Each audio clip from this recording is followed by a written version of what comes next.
Assalamualaikum warahmatullahi wabarakatuh.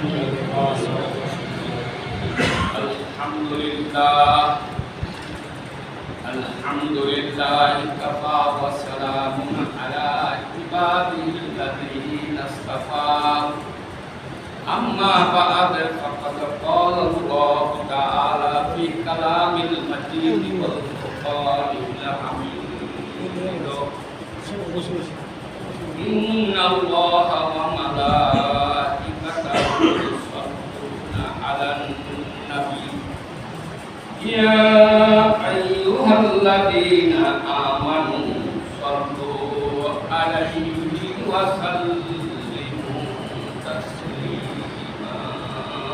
Allahumma shalli 'ala sayyidina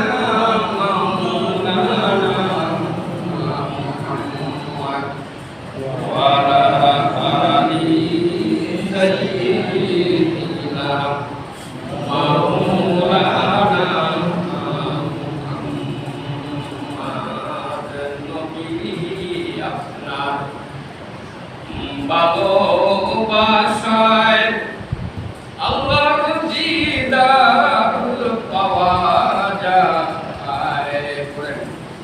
নবী আপনার ভালোবাসায় আল্লাহর দিদার পাওয়া যায়। নবী আপনার ভালোবাসায় জীবনের গুনাহ চলে যায়। আল্লাহুম্মা সাল্লি আলা সাইয়্যিদিনা মাওলানা মুহাম্মাদ ওয়া আলা আলি সাইয়্যিদিনা মাওলানা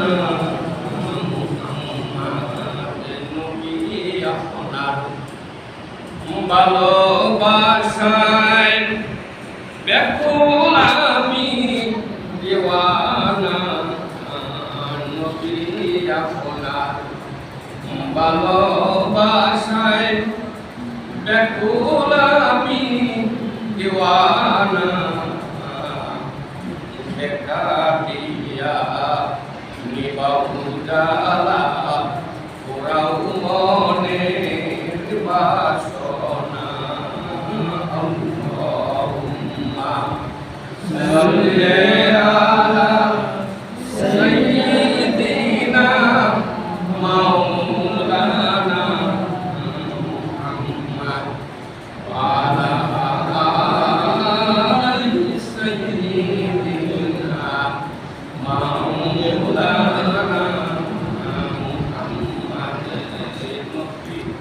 নবী আপনার চেহারা মুবারক দেখিতাম যদি নয়নে। নবী আপনার চেহারা মুবারক দেখিতাম যদি নয়নে। দয়া করে দাও গো নবী, দয়া করে ওগো নবী, দাও গো দেখা সপনে। আল্লাহুম্মা সাল্লি আলা সাইয়্যিদিনা মাওলানা মুহাম্মাদ ওয়া আলা আলি সাইয়্যিদিনা মাওলানা মুহাম্মাদ। সাল্লিমু ইয়া قوم بل صلوا على صدر الأمين مصطفى ما جاء إلا رحمة للعالمين.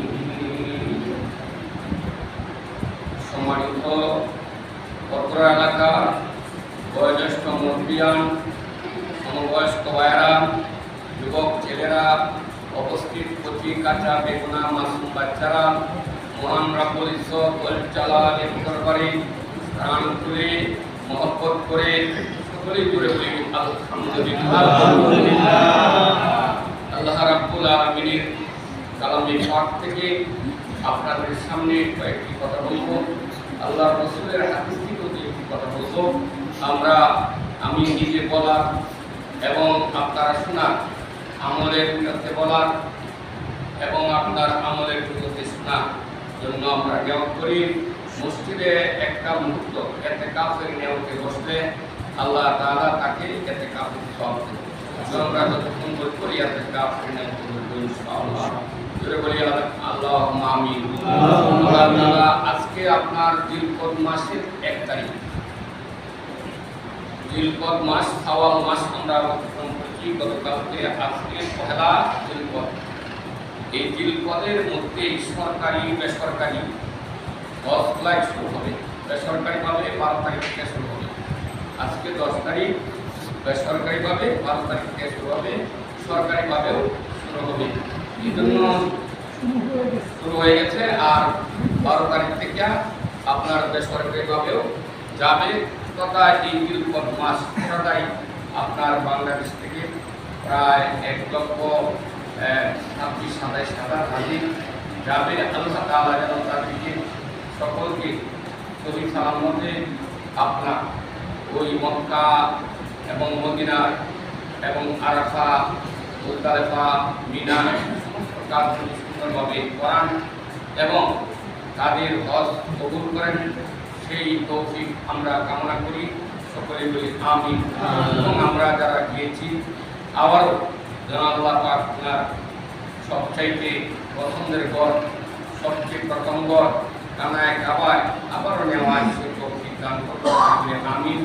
যারা যাইতে পারি নাই তারা আল্লাহ তাআলার কাছে ইরাদা করি, ইচ্ছা করি আল্লাহ তাআলা যেন কানায় কাবায় আমাদেরকে তোয়াফ এবং মদিনার জিয়ারত নসিব করেন।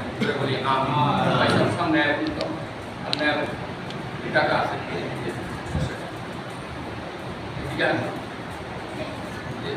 মসজিদটা করা থাকলে পরে আল্লাহ বারিন্দার নষ্ট মসজিদ কালি রেখে আপনার আবার এই আলোচনা ভালো লাগে না, মসজিদেরও একটু এই মর্যাদার মধ্যে হানি হয়। এই জন্য করে আসার সময় 3টা দরজা আছে, 3টা দরজা দিয়ে একটু ছুটি দেবেন যে জায়গা খালি আছে। ওই জায়গাটা কমপ্লিট হলে পরে বারিন্দায় যারা আসে বসে। আল্লাহ তাআলা আমাদের সকলকে বলতেছিলাম হজের কথা।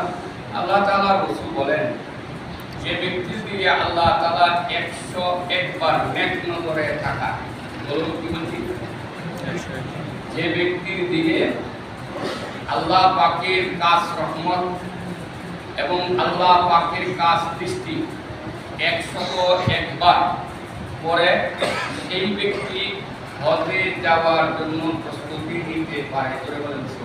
সুবহান।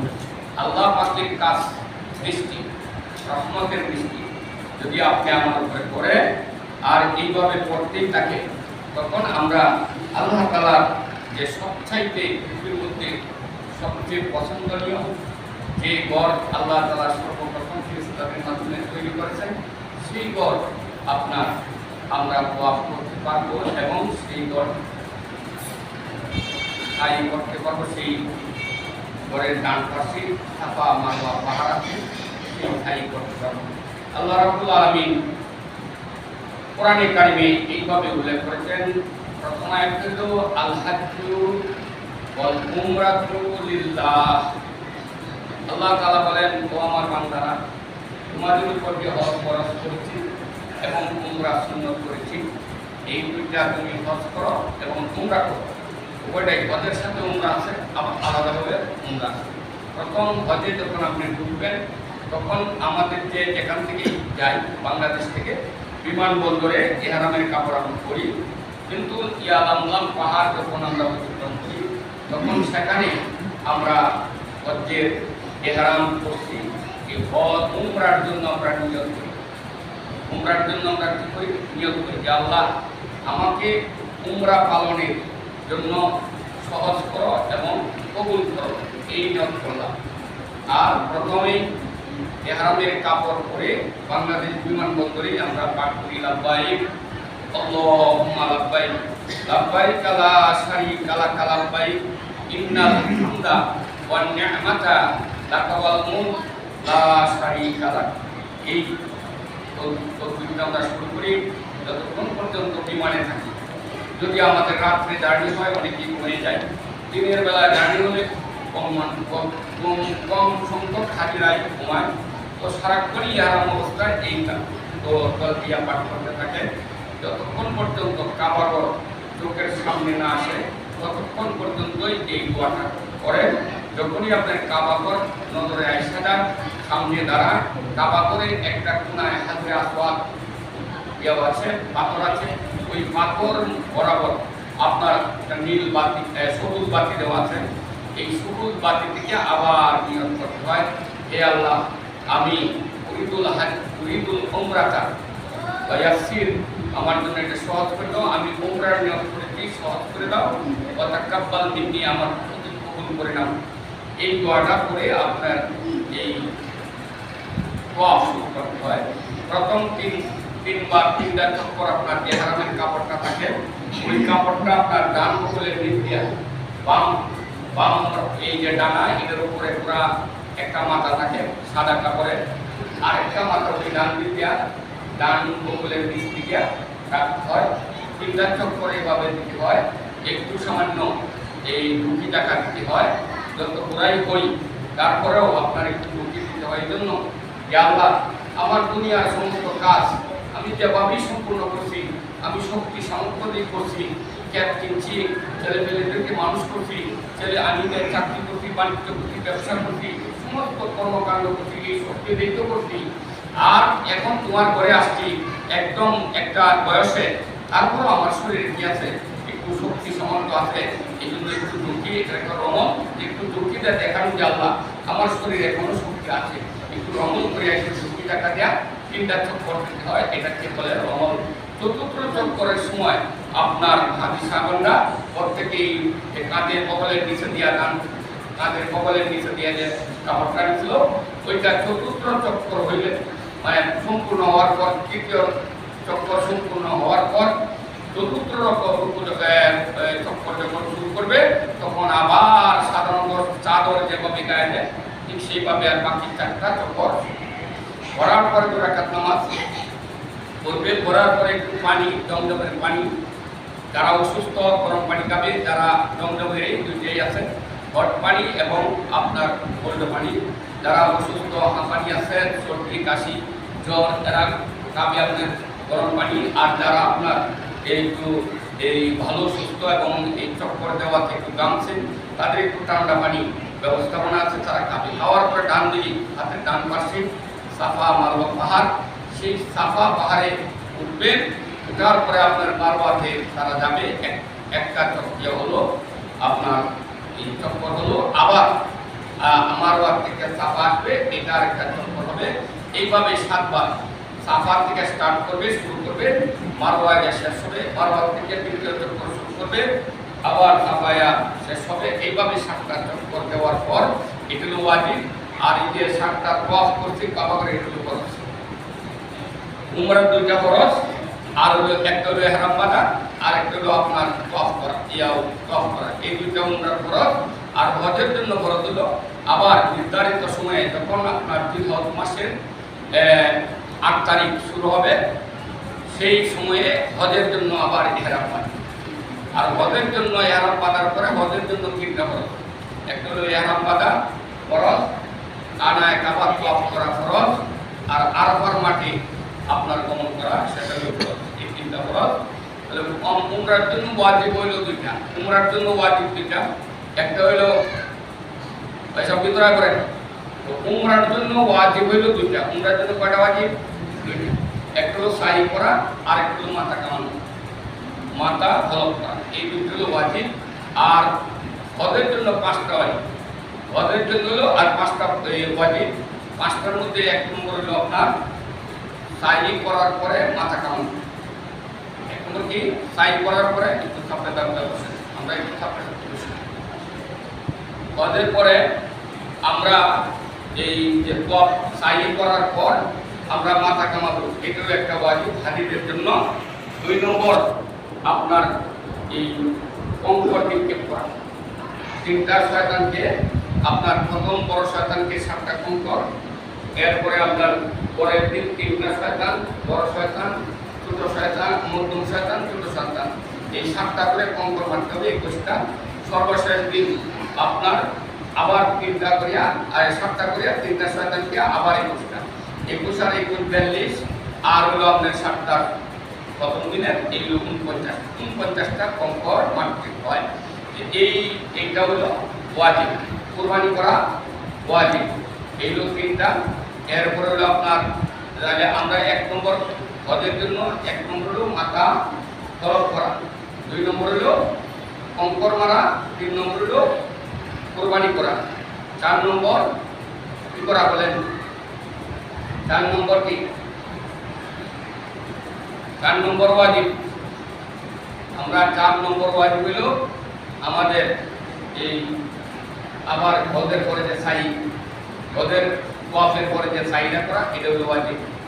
আর শেষ ওয়াজিব হলো ওয়াফে বিধা, অর্থাৎ যেদিন মক্কা থেকে আমরা মদিনায় চলে যাব, মদিনা থেকে আর এখন সিস্টেম হয়ে গেছে, মদিনা থেকে যারা আগে মদিনা যাবে তারা আপনার এই ওয়াফে বেদা বাকি থাকবো, মদিনায় যারা কাজ শেষ করে এখন যারা যাইতেছে এই 12 তারিখ থেকে বা যারা যাবে বা চলে গেছে যারা, সকলেই আপনার আগে মদিনায় চলে যাবে, হজের আগে মদিনায় চলে যাবে।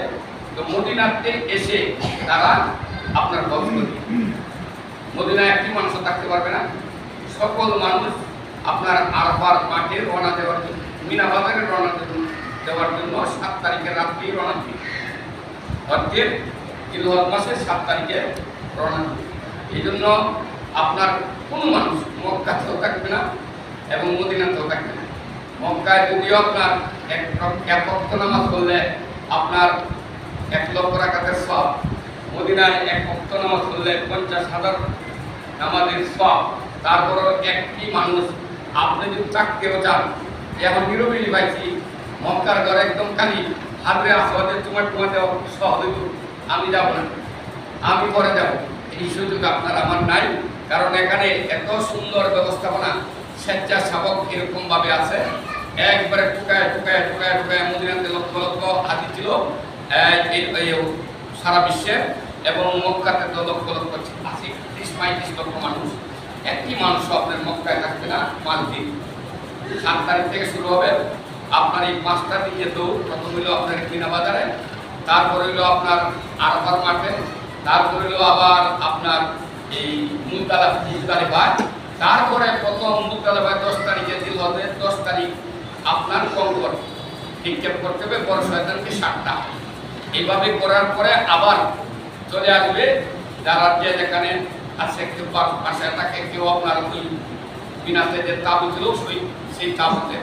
তো তাবুতে যারা আছে তারা আপনার একটু বুদ্ধি করিয়া রাত্রির বেলা আপনার চলে যায় এই ফরজ তপ করার জন্য, ফরজ তপ করার জন্য রাত্রিবেলায় চলে যায়।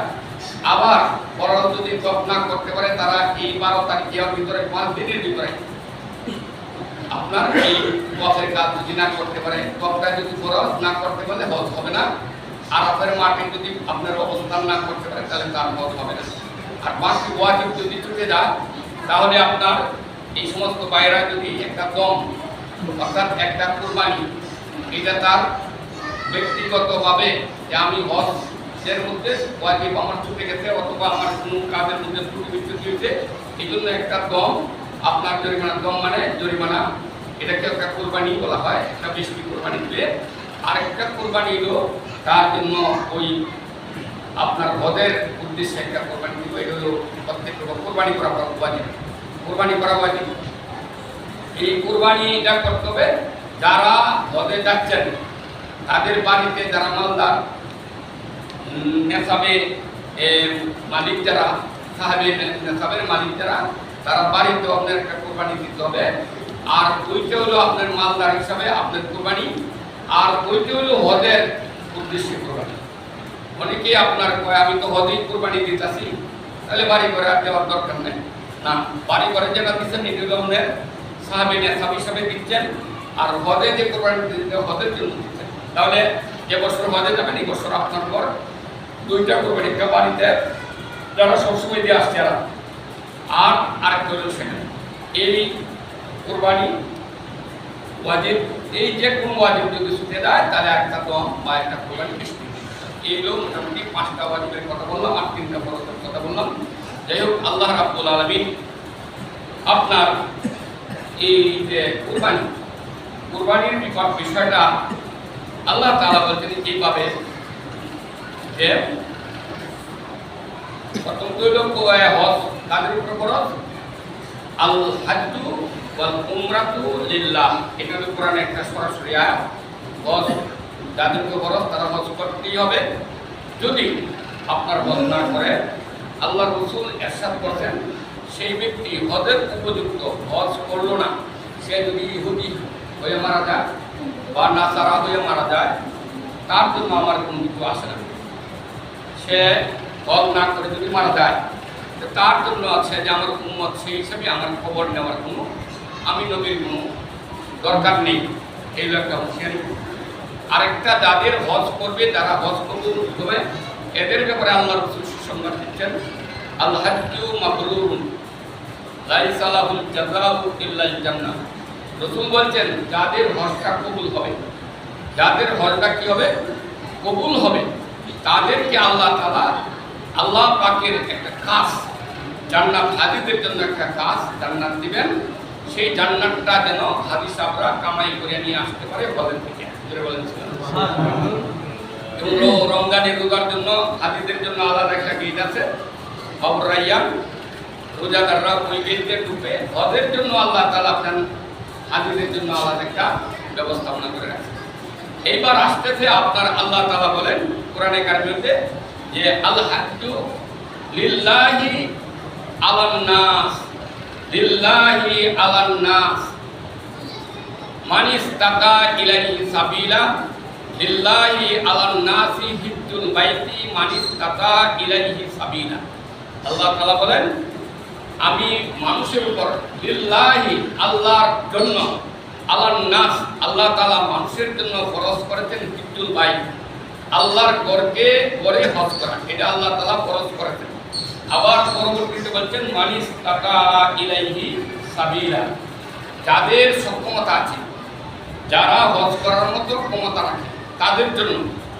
আপনার সম্পদ আছে প্রচুর পরিমাণে, আপনার বিবি বাচ্চার খরচ, বাড়িতে যে খরচ, আপনি 2 মাস বা 1.5 মাসের জন্য যাবেন অথবা 1 মাসের জন্য যাবেন, 1 মাস বা 1.5 মাস যে পরিমাণ খরচ লাগবে আপনার পরিবার পরিজনের, সেই খরচ আপনার ওদের জন্য রেখে আপনি ওই হজে যাওয়া আসা পর্যন্ত খরচ আপনার হাতে যদি থাকে, আর হজে যে খরচটা হবে, হজের জন্য সরকার, বাংলাদেশ সরকার এবং সৌদি সরকার যে খরচটা নিবে, সেই পরিমাণ খরচ যদি আপনার হাতে থাকে, তাহলেই আপনার উপরে হজ খরচ।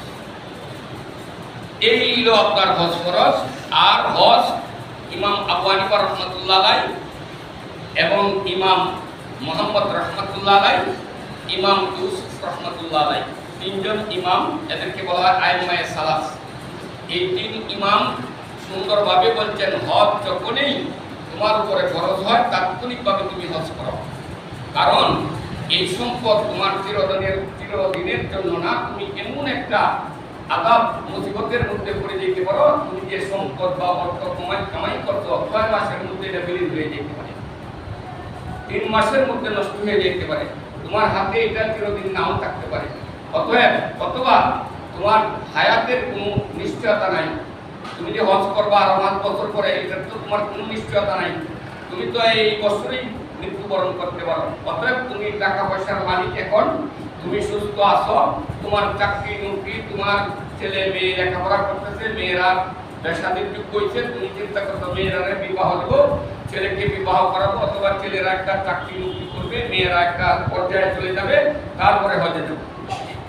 আর ছেলেরা বিয়ে শাদী করলো না, মেয়েরা বিয়ে শাদী দিতে পারলো না, আমি হজ করে আসলাম, ছেলে যদি আকাম কুকাম করে, মেয়ে যদি আকাম কুকাম করে, তাহলে তো এটা দায় বারকালের উপর জাহাজ হিসাব হজ হয়ে থাকে, মেয়ে তো এই কাম করছে, ছেলে তো এই কাম করছে। আমরা হজের যখন নিয়ত করবো, আল্লাহ পাকের কাছে সম্পূর্ণ হাওলা করবো, বিসমিল্লাহি তাওয়াক্কালতু আলাল্লাহ লা হাওলা ওয়ালা কুওয়াতা ইল্লা বিল্লাহ ফাল্লাহু খায়রুল হাফিজান ওয়া হুয়া আরহামুর রাহিমিন। এই দোয়া করে যখন একজন হাজি সাহেব বের হবে, আল্লাহর জিম্মাদারি নিবেন আপনার ছেলে, আপনার ঘরটা যদি কবুল হয়ে যায়, আর আপনার দোয়াটা যদি মার দোয়া বাবার দোয়া যদি কবুল হয়ে যায়, আপনার ছেলে হজের কারণে আপনার আরেকটা মেয়ে বাড়িতে নিয়ে আসবে, এটা হতে পারে না। আপনার মেয়ে, আপনি হজ গেছেন বিদায় আপনার মেয়ে আরেকটা ছেলের সাথে চলে যাবে, এটা হতে পারে না। এটার জিম্মাদারি আল্লাহ যদি আপনার কাজ রহমত হয়। বলতে পারেন যে হুজুর এরকম তো হয়েছে, এরকম হচ্ছে, হজে গেছে গা ব্যক্তি আইসাতে বউ নাই আরেক বেটার হয়ে গেছে, হতেই পারে। হজে গেছে ব্যক্তি আইসাতে মেয়ে নাই, মেয়ে আরেক বেটার সাথে চলে গেছে, হতেই পারে। হজে গেছে ব্যক্তি ছেলে আরেকজনের মেয়ে নিয়ে চলে গেছে, এটা হতেই পারে। এটা খুব কম সংখ্যক। আল কালিলু কাল মারুম, এটার সংখ্যা খুব কম। এটা সবাই না যে এই বছর 1 লক্ষ হাজি বাংলাদেশে হজ করতে, আইসাতে 1 লক্ষ হাজি সবারই মেয়ে ছেলে এই কাম করে, এরকম কি হচ্ছে কোন সময়? এরকম হচ্ছে? তাহলে আপনি এই যে একটা ইয়া বললেন যে আমি এই একটা অবস্থানে গিয়া তারপরে রিটায়ার করিয়া, আপনি যে রিটায়ার করতে পারবেন, আপনার চাকরি আরো 10 বছর হইতে 5 বছর হইতে রিটায়ার করতে পারবেন, এটা কি নিশ্চয়তা আপনার কাছে আছে? আপনার কাছে গ্যারান্টি আছে যে আমি 10 বছর আর বাঁচবো, 5 বছর বাঁচবো?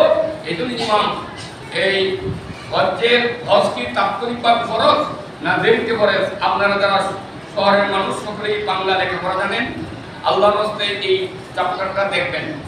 দেখার পরে আমার কথার সাথে যদি মিল করে, 3 ইমামের কথার সাথে যদি আপনারা মত মিল করেন, তাহলে চাকরি আছে। আল্লাহর কাছে আরো দোয়া করে আসবেন, কানায় কাবায় আপনি 10টা জায়গায় দোয়া কবুল হয়, 10টা জায়গার মধ্যে দোয়া করবেন, আল্লাহ আমি চাকরিটা আল্লাহ আমার শেষ করে দিও, প্রেম ঠান্ডা ভালোভাবে পেয়ে ছেলে মেয়েদের জন্য একটা করতে পারি, সুবিধা করে দিও, ছেলেকে ভালো জায়গায় বিবাহ করাইতে পারি, এই দোয়াটাও করবেন, মেয়েকে ভালো জায়গায় বিবাহ দিতে পারি, এই দোয়াটাও করবেন।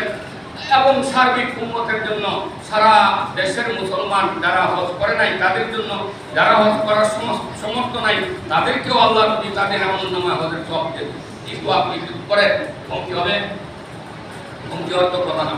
এই জন্য আসুন আমরা আজকের কুরবানির বিষয়ে, হজের যে কুরবানি, আল্লাহ তাআলা জিবরাইল আলাইহিস সালামকে জিজ্ঞাসা করলেন, জিবরাইল তুমি তো আমার নবী রাসূলের কাছে যুগে যুগে আদম আলাইহিস সালাম থেকে শুরু করে নবী মুহাম্মদ রাসূলুল্লাহ সাল্লাল্লাহু আলাইহি ওয়াসাল্লাম পর্যন্ত ওহী বার্তাবাহক হিসেবে তাদের কাছে ওহী পৌঁছাইছো। তুমি বলো তো তোমার জীবনে কতদিন তুমি তোমার তো 600 পাকা দিছি, 600 পাকা দিছি। তো যানবাহন আকাশ পথে চলুক, আর আপনার যানবাহন আপনার স্থলের পথে চলুক, পানি পথে চলুক, জলপথে চলুক, যেভাবেই চলে। কিছু যানবাহন দ্রুতগামী আছে না?